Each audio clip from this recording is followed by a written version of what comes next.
Some pretty stunning allegations here. First of all, how does something like this even happen? Because we were talking about a huge personal and professional violation. Unfortunately, historically, our federal government has fallen way short in doing what they are supposed to do pursuant to the Whistleblower Protection Act, and that is to protect individuals that come forward with protective disclosures. Well, this is what happens when you speak truth to power. Hey guys, JDR Exospace here. So David Grusch has not been having a very good go of it since he came forward publicly under oath to Congress and said that we have recovered non-human biologics and reverse engineered spacecraft. Now in this video, I'm definitely going to be getting into the specifics of some of the attacks that have come out against David Grusch just since that congressional hearing a couple of weeks ago. But this video isn't just about David Grusch or what the specifics are of his allegations, but really more about what happens to individuals that try to speak truth to power, and more specifically, the subsequent response against those people from the people in power. And then I wanted to lay the groundwork for this story by talking about a few specific whistleblowers that you're probably already familiar with, and I don't want to get into necessarily all of the things that they blew the whistle on, but really what happened to them after they blew the whistle and after the government found out who they were. And the first whistleblower I wanted to start the story off with was Chelsea Manning. She leaked hundreds of thousands of classified documents from Army intelligence servers to WikiLeaks. Now, they did not exactly paint the government in a very good light. One of those videos, which I cannot and will not show on this channel because it showed several people being obliterated by drone strikes on camera, in a video that later came to be known as the Baghdad airstrike, basically cast the US military in a very bad light. Now, Chelsea Manning at the time was a transgender, or going through some sort of transgender gender identity disorder at the time, and was in clear mental distress. And I don't know the extent to which that motivated her desire to leak this information, but she did. And as a result of her leaking all of this information, she was eventually sentenced to 35 years in a maximum security prison at Fort Leavenworth, and actually narrowly avoided a lifetime sentence for treason and espionage that would have put her in prison for the rest of her life. But they negotiated the sentence down to 35 years in prison, and the sentence was eventually commuted after she served 7 years in federal prison by President Obama at the time. And if you aren't familiar with Chelsea Manning, you're probably much more familiar with the name of the person who she leaked all of that documentation to: Julian Assange. Now, Julian Assange was the founder of WikiLeaks, and he kind of set up WikiLeaks as sort of this anonymous Dropbox where people could just send classified information without having their identities disclosed. And he had sort of created a name for himself in the hacker community as someone who had hacked different institutions and gained access to information and published it. And he had released some, government documentation before that, so he was already on the US government's radar. But Chelsea Manning released all of these classified documents, hundreds of thousands of pages of diplomatic cables, videos, all kinds of stuff, to Julian Assange. And because of the security protocols that WikiLeaks put in place, the US government could never actually directly establish that Chelsea Manning was talking to Julian Assange directly. They were talking to each other through an encrypted chat. But either way, the US government, not a big fan of Julian Assange publishing all of this classified information, and so they decided to issue a warrant for his arrest. And once this arrest warrant was issued, he actually fled to the Ecuadorian embassy in London, where he was staying at the time, and the Ecuadorian government gave him asylum. And Assange was essentially locked under house arrest for about 7 years in this Ecuadorian embassy in London. Now, by all accounts, Julian Assange wasn't a very popular house guest. By all accounts, he was kind of making a nuisance of himself since he was essentially under house arrest for so long. So everybody at the Ecuadorian embassy kind of got sick of him being there, and that probably played a large part in his asylum being rescinded. But eventually, when his asylum was taken away, European police officers swept in, arrested him, and he's been in European prison ever since, as the courts figure out what to do with his extradition request to the US. Now, if you haven't heard of Chelsea Manning and Julian Assange, then maybe you've been living under a rock for the last decade or so, I'm not sure, but you've almost certainly heard of the third whistleblower I'm about to mention, Edward Snowden. Now, admittedly, Edward Snowden was a lot more clever with how he went about his whistleblower activities. He actually fled to Hong Kong and met up with a few journalists, Glenn Greenwald among them, which some of you may be familiar with, and he released in Hong Kong a lot of classified information that revealed that the US government was actually collecting in bulk all of our telecommunications data on US citizens and foreign citizens. And essentially, Edward Snowden blew open this program that the US government was illegally spying on its own citizens. He eventually had to flee to Russia, where he was granted political asylum there and has since become a citizen. But there's been a standing warrant for his arrest from the US government ever since he released these documents to the press. Now, the really interesting thing about Edward Snowden's case in particular is that the US government has since ruled in a court case, US versus Mowalan, that the programs that he blew the whistle on are actually illegal. That is illegal for the US government to bulk collect telecommunications data on its own citizens. Those programs that he revealed are illegal.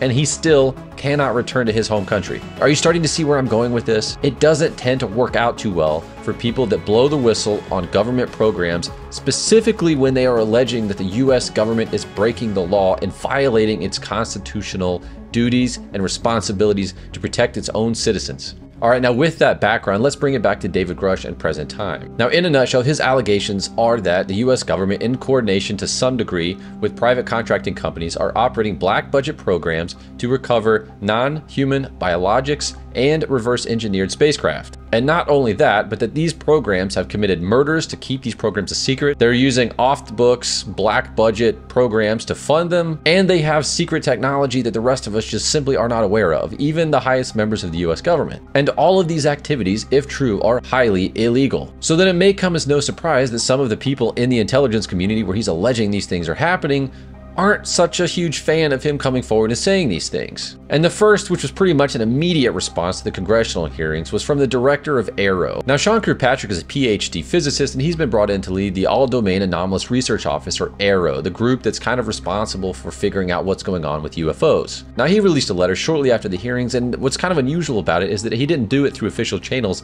He released it on his LinkedIn profile, which has since been deleted, but unfortunately for Sean Kirkpatrick, once you post something on the internet, it's there forever. So here it is. And for all intents and purposes, Sean Kirkpatrick may as well have just come out and called David Grusch a liar, saying things such as the director of AARO's amazingly talented, devoted, and highly motivated team, I cannot let yesterday's hearing pass without sharing how insulting it was to the officers of the Department of Defense and intelligence community who chose to join AARO, many with not unreasonable anxieties about the career risk this would entail, that have been working diligently, tirelessly, and often in the face of harassment and animosity to satisfy their congressionally mandated mission. I am deeply disappointed at the denigration of AARO's dedicated men and women hailing from the Department of Defense, intelligence community, and civil partners who are pouring their hearts out working this issue on the behalf of Congress. Finally, to be clear, AARO has yet to find any credible evidence to support the allegations of any reverse engineering program for non-human technology. Also, to be clear, none of the whistleblowers from yesterday's hearing ever worked for AARO or is ever a representative to AARO, contrary to statements made in testimony and in the media. Now, the interesting thing to note here is that David Grusch never actually claimed that he worked in AARO, in that team specifically. He worked for a group in the intelligence community that reported to AARO, and in his position, or at least to the extent that we've been able to uncover based on what he's been able to disclose to the public in a non-classified setting, as part of his job responsibilities, he interviewed these 40-something other people about knowledge of these programs, and he's since come forward with that information. He never actually claimed to work for AARO directly.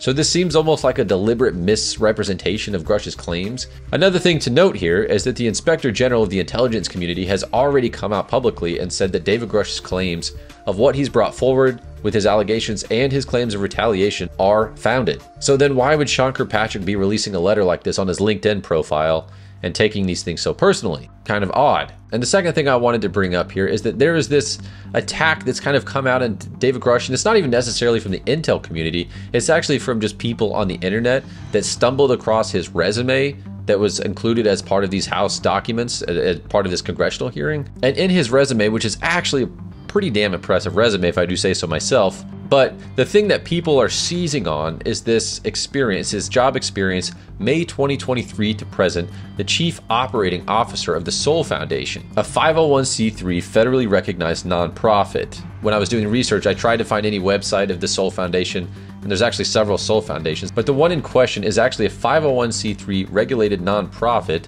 registered in Huntsville, Alabama, and everybody's kind of linking to this same Wikipedia page. But the part that they're seizing on, this kind of conspiracy-minded, is the part where it shows Christopher Mellon and Gary Nolan as two of the founding members of this nonprofit. And if you don't know who Christopher Mellon and Gary Nolan are, Christopher Mellon was actually the Deputy Assistant Secretary of Defense for Intelligence under Clinton in the Clinton administration. And since his time in the Clinton administration has come forward pretty publicly and pretty aggressively saying that the government is likely hiding information about UFOs. And he was actually on Joe Rogan's podcast a while back talking about how in his time in the Clinton administration, he actually did everything he could to find information about the UFO programs that he just couldn't access anything. He wasn't able to find it. And Gary Nolan is actually a professor at Stanford, and he came to be known in the UFO community several years ago when he did an analysis on the Atacama skeleton, this sort of shrunken alien-looking creature, and determined that it was actually a stillborn human child with some really odd-looking, birth defects. And a lot of people are seizing on this story about him working for the Soul Foundation now as if it's some kind of scam, like he's trying to just cozy his way into these communities to make money, but really that story kind of falls apart under the thinnest analysis. Do you really think David Grusch is going to have his top secret security clearance for much longer? Do you think he's going to be working in these government institutions? Do you think anybody of these people that he's worked with that didn't want him to come forward are going to want to work with him now? No. He's basically burned bridges. He's destroyed his entire career with what seems like a pretty decorated military government career, and there's no turning back now. And so it seems to me like the most obvious conclusion here is that people like Gary Nolan and Christopher Mellon, who are in favor of full disclosure of the UAP phenomenon,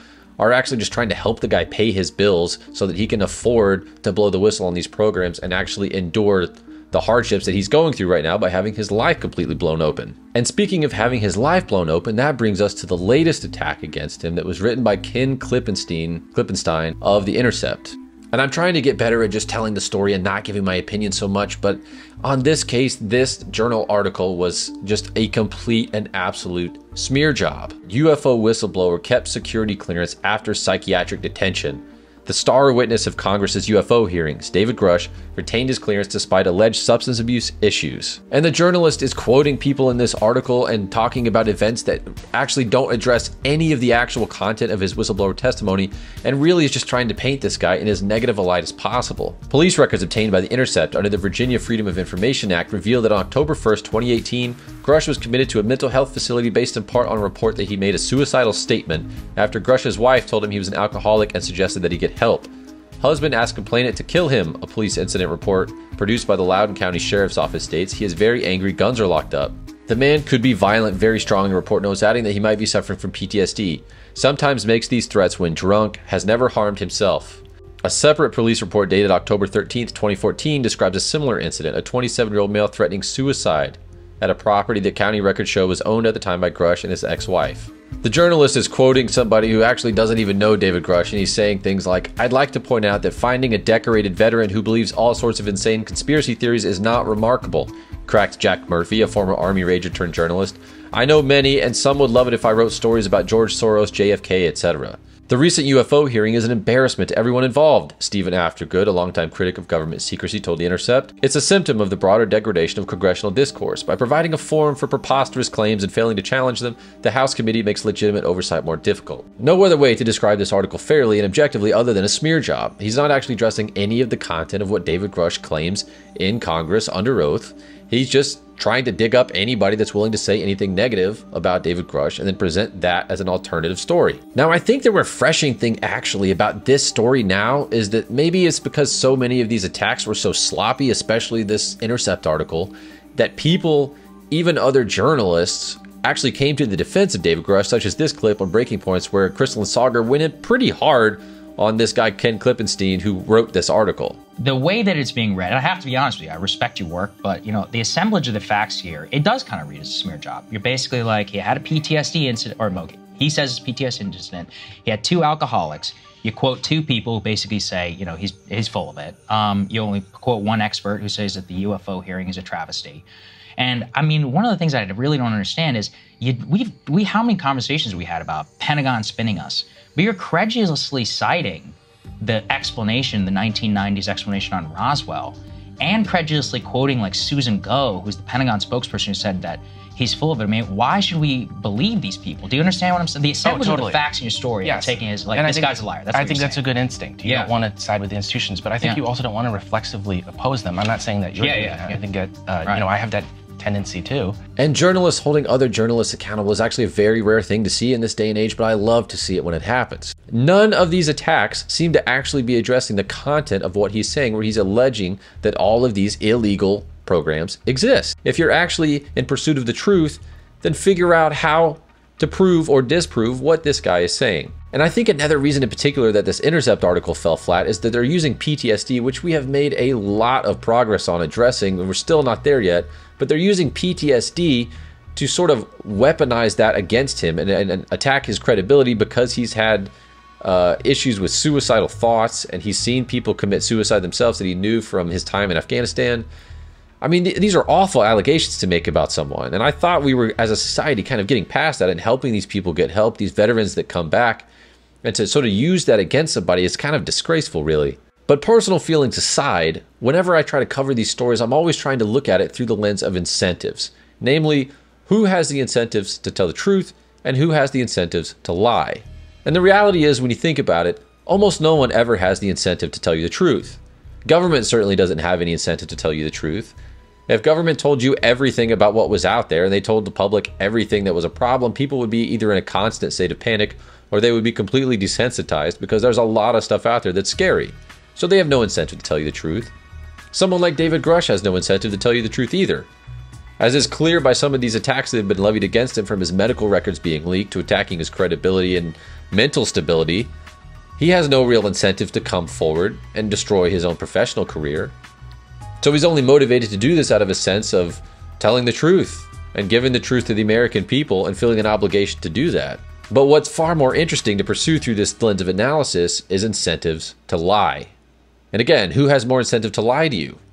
David Grusch doesn't really, again, for the same reasons as telling the truth, doesn't really have much incentive, as I could see it, to lie to us all. I do believe that David Grusch actually believes what he's saying. And even though he doesn't actually, by his own account, have firsthand knowledge, I think he's talked to enough people to at least come to the conclusion that there's something here that the American people need to know about.